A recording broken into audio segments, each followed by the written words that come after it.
Nilizungumza kidogo kule YouTube kuhusu ziara ya Ahmed al-Sharaa. Ahmed al-Sharaa kaenda Marekani. Nilizungumza kiasi kwenye YouTube. Anakwenda Marekani katika ziara rasmi. Wanasema ziara ya kwanza ya nafasi ya rais wa Syria. Unaweza kusema ziara rasmi ya serikali ya Syria. Ziara ambayo ukitazama kwa macho yote mawili au ukatazama vizuri utagundua kuwa ni ziara ya kimkakati. Ahmed al-Sharaa tumeshazungumza mengi kumhusu. Hakuna bahati mbaya ya yeye kuwa hapo. Kila kitu ni mipango ambayo husukwa kuanzia mbali sana. Westin ni watu ambao huwa hawakurupuki, ila wanapanga mipango ya muda mrefu sana. Hakuna kiongozi anakuja bahati mbaya. Viongozi wengi wamepangwa. Ndio maana nilikuwa nawaelezea mtiririko wa Ahmed al-Sharaa. Hata leo nilivyokuwa nikizungumza asubuhi kwenye uchambuzi wa pale Home Ground UTV, mlionifuatilia UTV asubuhi, nililieleza kiasi la Ahmed al-Sharaa kwa nini amekuwa. Kwa sababu kuna kitu ambacho kimetushangaza kuwa Syria walifanya mapinduzi Disemba mwaka jana. Disemba 8 ndio alikimbia Bashar al-Assad. Tunazungumza hivi sasa kiasi miezi 11, karibu inakwenda mwaka ya toka Bashar kuondoka. Tayari Syria imelift sanction, yani nchi za Western au nchi za magharibi zimeishaondoa vikwazo vingi kwa Syria. Wameishamtoa al-Sharaa kwenye list ya magaidi. Wameishaondoa kila kitu na wamerudisha kila kitu, wamerejesha chini ya miezi 11. Mambo haya yamekwenda.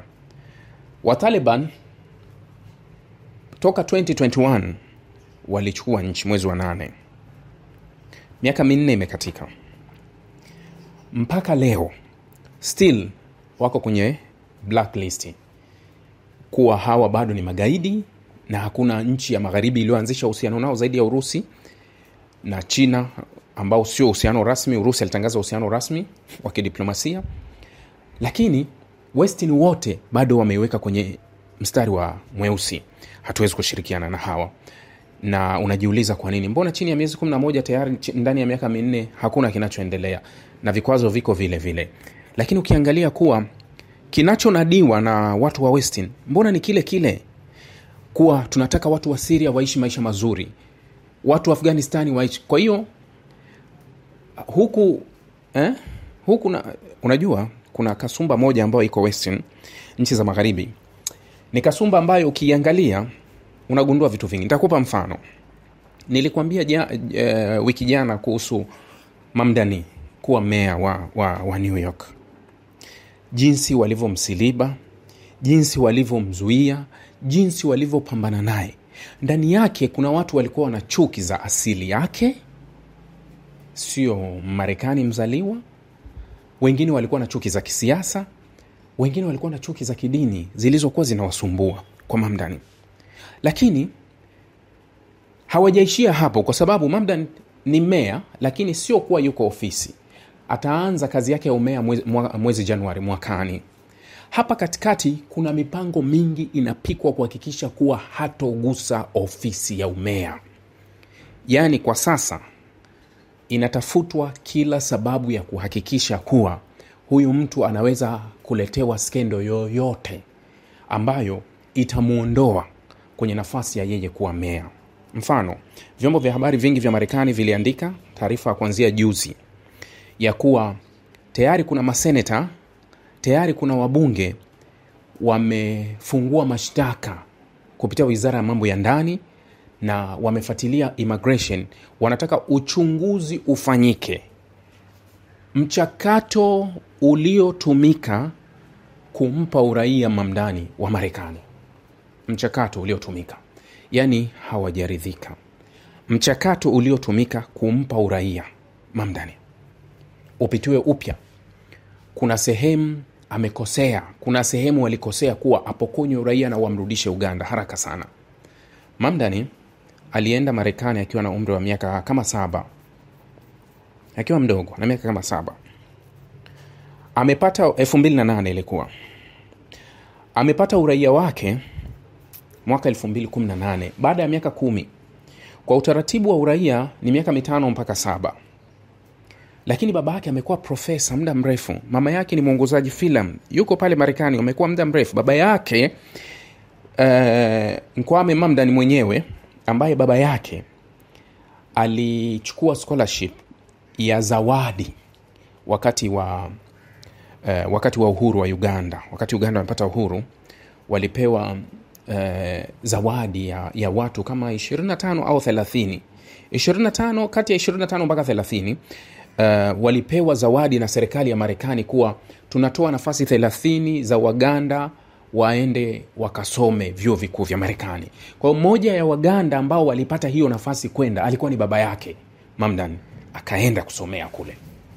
Katika moja story yake alisimulia, anasema alisoma baba yangu huko, amesoma hadi akawa profesa kule. Sasa hivi harakati kubwa inayopangwa ni harakati ya kuhakikisha Mamdani anarudishwa huko alipo. Chukulia swala la Mamdani. Kinachozungumzwa kwa Mamdani ni kipi? Sio raia. Hakuwa raia. Kwa nini aje atutawale hapa? Kwa hiyo inatafutwa sababu. Sasa ichukue ya Mamdani ilivyo, halafu rudi chukua kile serikali ya Marekani inanyoosha kidole kwa Afrika Kusini. Serikali ya Marekani inalalamikia Afrika Kusini kwa sababu inawanyanyasa wazungu. Wazungu ambao wengi wa Afrika Kusini ni wale Waingereza na wa Netherlands, ndio waliokuwa hapo. Wanasema wanawanyanyasa watu weupe katika ardhi. Tuseme kuwa ni kweli kuwa serikali ya Afrika Kusini au raia wa Afrika Kusini wanawanyanyasa wazungu. Kuna tofauti gani kati ya kinachoshutumiwa na serikali ya Marekani kwa Afrika Kusini na kile wanachofanya Marekani kwa Mamdani au kwa watu wengine? Tofauti ni nini? Unaweza ukaipata tofauti? Kwa sababu kuna nadharia moja ambayo huwa inazungumzwa na Western sana. Na ndio maana kwenye kile swala tunaposema kuwa huyu mdini uko upande mmoja.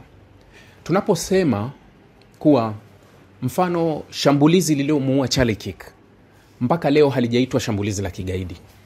Ni kwa sababu gani? Halina jina lolote la asili ya Mashariki ya Kati. Wala sio jina lolote la dini ambayo inahusishwa na ugaidi. Kwa hiyo hilo sio shambulizi la kigaidi.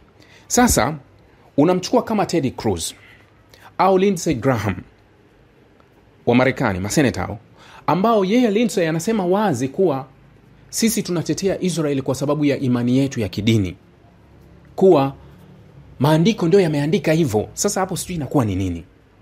Yani yeye anakusema tunatetea Israeli kwa sababu maandiko yametaja tutetea Israeli, lakini upande wa pili wakizuia wanatafsiriwa nyinyi ni wa dini. Yani nyinyi ni wa dini sana, mmetuletea udini sana. Ila wanachokizungumza wao kiko wazi kwenye udini. Sasa tafsiri ya udini kuwa inakuwa upande mmoja. Yani kuwa nyinyi ni huku sio dini au huku ni nini? Yani unashindwa kuelewa kuwa wanachokinadi ndio wanachokifanya na kwa wengine hawataki wafanye. Wengine hawataki wafanye. Ukiuliza kinachofanywa na Waisraeli, wanasema tunatekeleza maandiko, sio wa dini. Ila wale wanao protect kusema kuwa no, sisi tunahitaji utaifa wetu na hali yetu, nyinyi ni wa dini. Kinachofanywa na Marekani dhidi ya Mamdani ambao hivi sasa ndio wameshughulika kweli kweli, japo kuwa tayari mamlaka au wizara ya mambo ya ndani tayari pamoja na immigration ya Marekani imekwisha toa taarifa ikasema kuwa sababu zinazoletwa na wanasiasa dhidi ya Mamdani hazina mashiko, hazina nguvu ya kuvua uraia wake, lakini tayari kuna nguvu kubwa inatumika kuhakikisha kuwa huyu tunaweza tukampokonya uraia wake na asiingie ofisi, asije kuwa meya wa New York. Kwa nini aje kuwa meya wa New York?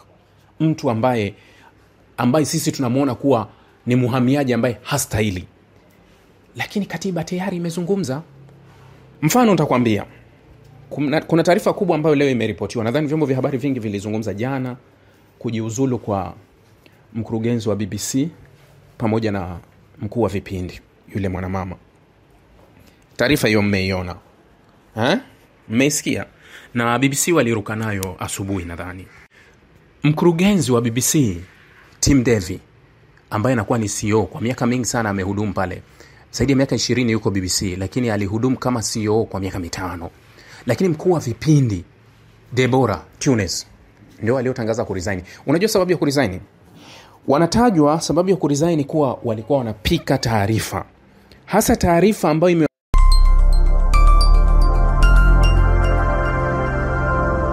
Rahby Digital, haki na ukweli.